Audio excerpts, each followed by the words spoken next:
Hi, Johanna. Thank you very much. Thanks for your time. I know you're very busy running a very successful business, but thanks again. Thanks for your time to Beyond the Exceptional, speaking to our listeners and to our viewers about your success, about your story, to inspire them to become exceptional and learn from you. And once again, thank you very much. Welcome. Johanna, you've won numerous awards, from the most influential women in business and government, the Ernst and Young Emerging World Entrepreneur of the Year, Africa's most influential women in the business, and the Exceptional Commitment Award from the Asata Diners Club Awards. Plus, your company, Travel with Flair, is also, I see on the website, awards from 2008 every single year. Do you see that as success, or what's your definition of success? Thank you, Francois, for the opportunity. And I think maybe just quickly with the awards, when it's wonderful when you have a concept and you think that it's a great idea, and then somebody else loves it so, and eventually people want to be able to compliment you for it by obviously giving you these wonderful awards. So we're grateful for the awards, and I think they continue to serve as an encouragement to us. And I think maybe on a personal note, for me, success, I think, is obviously having a concept, a business idea that you're so passionate about, and then you find that your customers or clients believe in that concept and therefore continue to be able to support you over a long period of time. I mean, Travel with Flair this year would be 22 years in business. Wow. And it's a true ground startup, from nothing all the way to obviously having this 22 years and having 800 employees and, offices throughout the country or in some of our buildings. So, for me, I think that that I think is the epitome of success. It doesn't always have to be about only financial success. I think if you can be able to find something that is sustainable and that provides a need, and your audience believes that it is a need and therefore supports it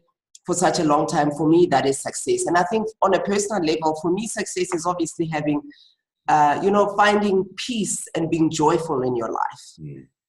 And I think a few people can be able to say that. Yeah, that is so true. When you're content and you know that you're making a real difference in other people's lives, that is great. Why did you say 22 years ago you started Travel with Flair? Why did you start Travel with Flair? Did you see an opportunity in the market back then? Was it out of necessity, or what was the reason behind starting Travel with Flair? So I'm an accountant, obviously, by profession. So I should have, I think probably the expectation of my parents was to be able to follow the road of a very grey auditor. Yeah. But I think, with the outgoing personality that I had, I and I read a lot, especially when I was young, I realized that there was a bigger world out there. And I really wanted to be able to study hard so I can get I actually believed I'll study hard, I'll get a great job, and then I can be able to save money and see the world. And then I met my partners, and they also wanted to see the world, and we spoke about the travel industry. Obviously, we found a niche within the industry, and they said, listen, you wanting to see the world, it is possible that we can be able to have a business that can be able to help you see the world as well. And I said, well, if we can be able to have best of both worlds, why not? So that's how we obviously started Travel with Flair, focusing obviously predominantly on corporate travel. And obviously we do some government travel as well. But I think the sustainability as well over the years, with our industry changing so much, has been that our focus has obviously been predominantly on providing professional corporate travel. Yeah, you almost answer my next question. What has made Travel with Flair so successful over this long period of time, and how do you keep it relevant in today's market?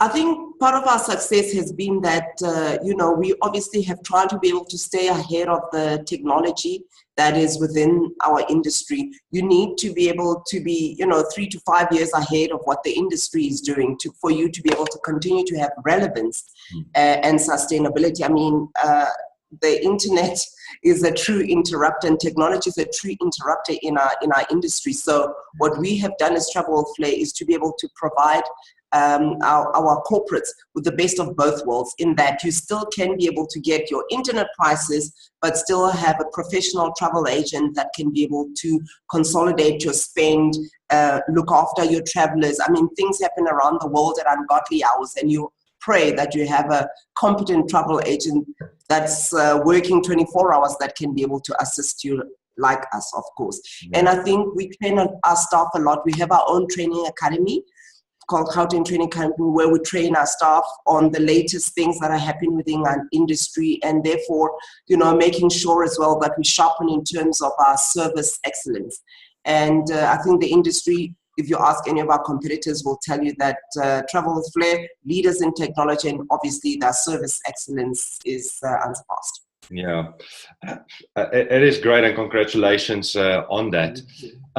Johanna, I've seen you spoke on some of the largest stages. I've heard you speak before. Do you enjoy public speaking? Do you love telling your story, inspiring others?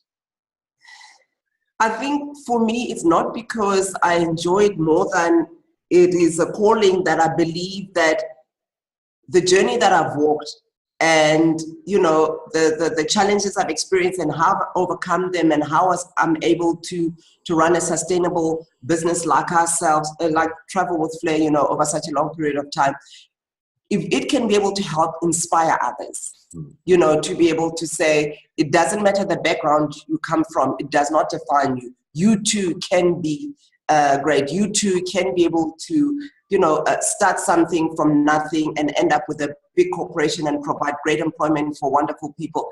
I think for me is you need to be able to tell your story, much like the social media, allows people to be able to highlight, hopefully, for me, I say social media should be something you use to highlight the best parts of your life that can inspire others, not to be used for boastfulness. And obviously the public speaking comes from that. And obviously I get booked a lot because I think people believe in the story that I have and the journey that I've walked. Yes. And I love it. I think for lack of a word, when I walk on stage, I don't feel like I'm going to pass out. I feel energized. Yeah. And I think that's how I knew that obviously it was part of my calling as well. Yeah. You speak about social media, and I know you're very active on Instagram. I love following your Instagram account. It's very inspiring. You spoke about a bit to say about your circumstances. Do you think your circumstances play a role in being successful or not being successful? I think for most entrepreneurs that I've known that have made it, you realize that, the background is sort of similar, coming from an impoverished background where they didn't have much. And I think if you come from environments where, you didn't have much, and you work hard and you strive hard to be able to do well at school, to get the good grades, to get the education, and then you start something, you almost have a no escape but to succeed within what you're trying to do. And you have the patience, I guess, to be able to have the willingness to walk through the storm, because if things come easy, then we'll all be successful, and it could be a great world. But we know that business is not easy, and especially for the first 3 years. And therefore, you need to be able to have the patience, the perseverance, the persistence. And I do find that, most of the people that are around me that have started great businesses that come from disadvantaged backgrounds have been able to keep on keeping on when there isn't not much on the table. So I do think that it plays a role. Obviously, I'm not shooting any of my friends who obviously have come from affluent families that have been handed down their businesses, because I do know of some that obviously have been able to sustain those businesses. But I do think for a startup, you need to be hungry enough when you have absolutely nothing to lose. You just bulldoze and make things happen and carry on. When doors close, you kick the doors open and make sure that you press on, because you have nothing to lose. And I think that is one of the traits I find of successful entrepreneurs that obviously have done startups. Yeah, and you speak about even companies being handed down. If you don't have that drive and that passion to sustain a company, in 2-3 years it won't be there anymore. So people that has built on that company, I admire them as well as much as I admire startup companies. Yeah, indeed. Johanna, what is the number one obstacle that entrepreneurs face today in the market economy? I think, whatever industry you're in, I think, as I've said earlier, that, technology is a true interrupter. And unless you continue to be able to learn about your industry and find technological ways that you can be able to sustain your business and make it more efficient, make it more, because things change so quickly. Even if you're a doctor these days, you can be able, there's new ways that people can be able to consult offsite. Yeah. What are you doing about that to be able to ensure that you are still relevant, So I just think that for entrepreneurs, technology is alive and well, and we need to be able to use it in improving our service standards, in improving our businesses, and thereby making sure that no single industry can be able to come in and interrupt within that. You look at travel, Airbnb, you look at Uber, all of those things are true interrupters within some of our suppliers within our space. And you cannot be able to bury your hand in the sand. You need to be able to say, okay, so this has happened. How can I be able to retweak my business so that it becomes as competitive as part of those? And a lot of the things that hampers businesses these days is people are able to provide, whether it's a service, whether it's a tool, whether it's an asset for less, because of the fact that there's other better ways to be able to do it. And that's why I'm saying you need to be able to use the technology to be able to serve your advantage and to be able to sustain your business and keep it. You don't want to be able to have a Kodak moment. Yeah, that's true. I don't know if anybody of your listeners remembers Kodak at all. Yes, true. Yeah. You started 22 years ago. If you had to start over today, what's the first 3 things that you would do? I think if I had to start over again, the journey has been so different in that every single challenge that we have learned about, we've been able to grow from it. So I know that it sounds cliche, but people say, what would you change with it? I don't think that I would change anything more than I would rather be able to embrace probably technology at an earlier age. And because having to look back retrospectively, in spite of the fact that we're the first travel agent to be able to use the paperless ticket, in spite of the fact that, we found better ways to be, better reporting tools, I do think that we could have used the technology part much earlier so that one does not have such a labor-intensive business, because the biggest cost in my income statement is my staff costs. Yeah. And I do think that I would have scaled a lot quicker if I'd, embraced technology and therefore not have made the business so labor intensive. I think that's probably one of my first things. And, I think we did a lot of right things as well, in that when the when the business became profitable and we plowed a lot of that profits back into the business. So I cannot be able to say in hindsight I should have, because I did the right thing, I think, in the beginning, in understanding that to be able to build a sustainable business, you need to be able to continuously infuse it and put money back in it so that you can be able to grow it faster. So yeah, I think for me it would be embracing technology at an earlier age. The other two, I'd keep doing what I did best, which is when I didn't get lent the contract, I went back for feedback to those clients to say, which parts did I not meet? And then you are able to go back to the drawing board and obviously relook at your shortcomings and hopefully fix them and go back to repitch, yeah? And persistence, persistence, especially for startups are so important.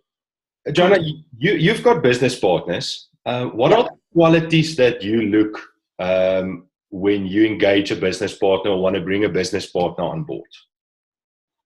Yeah, I think, obviously, as well that I still have my original business partners that we started the business 22 years ago. And I think that you say three things. I think values are very important.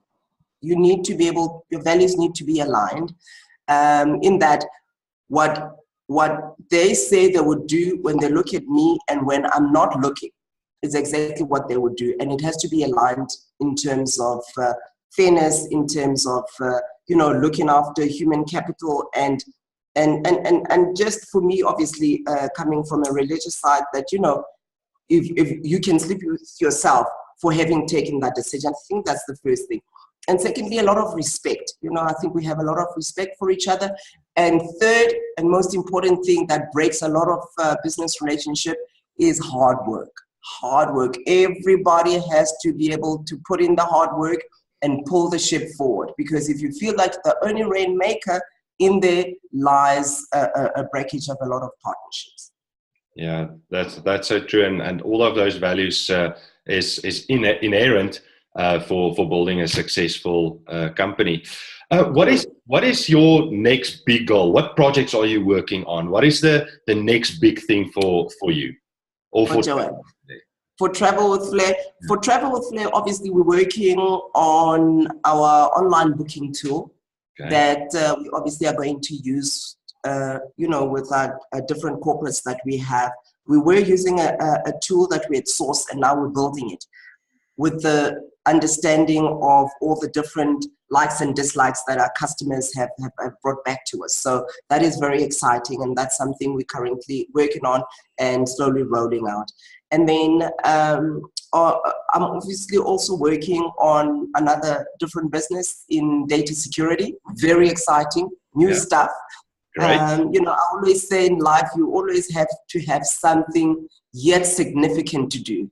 And that keeps you energized, that keeps you kicking out the blankets in the morning, and that keeps you happy in life because you have something significant to look forward to. So that I'm excited about. But we obviously still working with my overseas partners on putting the building blocks around that. That's what I'm working on.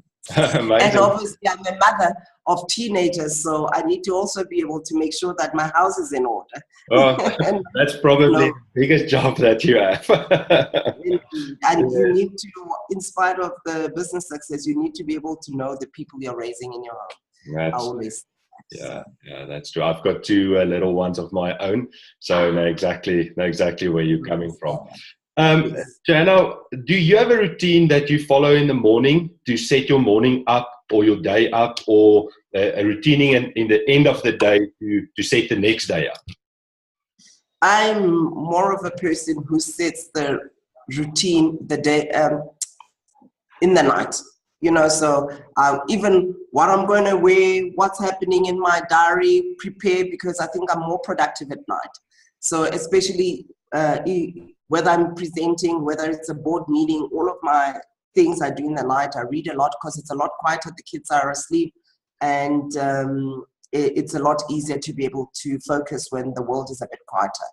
So a lot of the stuff I do in the night, and I prepare, and then in the morning I hit the tarmac running. Yeah, that's true.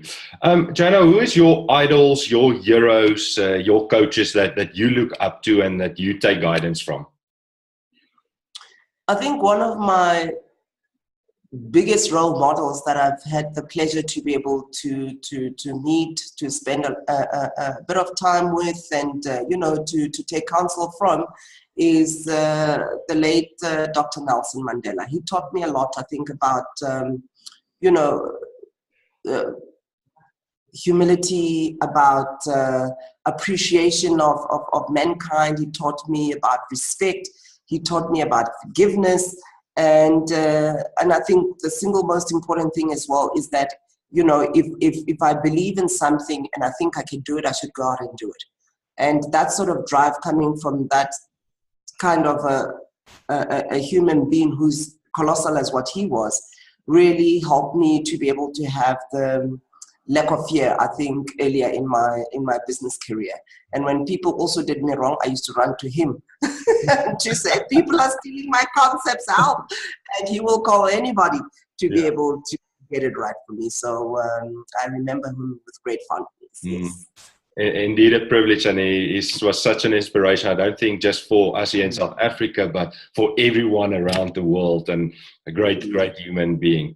Obviously, I have Sherry as well. I have Sherry Blair as one of my mentors as well, and Sherry is incredible. I mean, you know, she obviously has a legal background, but she does a lot of work as well with women empowerment, and I'm a mentor as well on her Sherry Blair Foundation. So. Great counsel I get from that as well. Yeah, great. Johanna, a few quick questions to get more behind Johanna Mukoki and who you are. What's your favorite destination that you've traveled to? Oh, I think I've got 3 favorite destinations, and I'll go quickly. I love New York, love Paris, love Dubai. Your least favorite? It'll be one of the Eastern European countries, but I'm not going to say. Where it looked like people hadn't got to it yet. You know, tourism was not up and running, so the service was not up to scratch, but I'm not going to say. That's okay. That's okay. You can't travel without? Oh, I definitely cannot be able to travel without, I think, my pair of black pants and my trolley bag. The trolley bag that I put on top of the, you know, that I can take into the plane, because as small as it looks, you know, I'm a shopaholic, so it can carry a lot. So they never weigh that bag, so it has to come with me. Nice. Do you enjoy rain or sunshine? Oh, I love sunshine, of course. Most people do. And then what's your favorite quote? My favorite quote obviously comes from the book of Corinthians, and it says, I can do all things through Christ who strengthens me. And I believe in that very much, because there's nothing that I've thought that I've not gone out to do. And I believe that I can, because it's falling into my brain. Yeah, true. Johanna, it was really a privilege and honor for me to interview, to have this time with you, to get to know you a bit better, the person behind the social media. Thank you very much. One last question. What message would you like to leave our listeners and our viewers with to inspire them, motivate them to go from ordinary to exceptional? Extraordinary. I'm glad you asked me that. I think the one thing that they need to be able to remember is, if you can think it, you certainly can be able to do it. You know, I always say, one does not get a great idea in your head and you cannot be able to bring it into fruition, as the English say. But you need to be able to surround yourself with people who inspire you, who encourage you, and don't always seek for, you know, confirmation that yes, you're on the right track, you can do it, because a lot of people always measure themselves and judge you through their own eyes and through their own limited ability. So you need to be able to just go out and make things happen for yourself, and a lot will be, the rest of the stuff will be added. So, and your background should never define what you finally become, and I'm a true testament to that. Johanna, you are exceptional. You're a role model for all of us. Thank you very much. Thanks again for your time. Good luck with all your projects. Good luck with travel with Flair, and we'll speak soon. Thank you very much. Thank you, Francois, and I hope I'll see you at one of my international events again in October, November, somewhere in the world. Yes? Indeed. We'll see you. Take care. Johanna, take care. Enjoy your day. Bye. Thank you. Bye. Bye.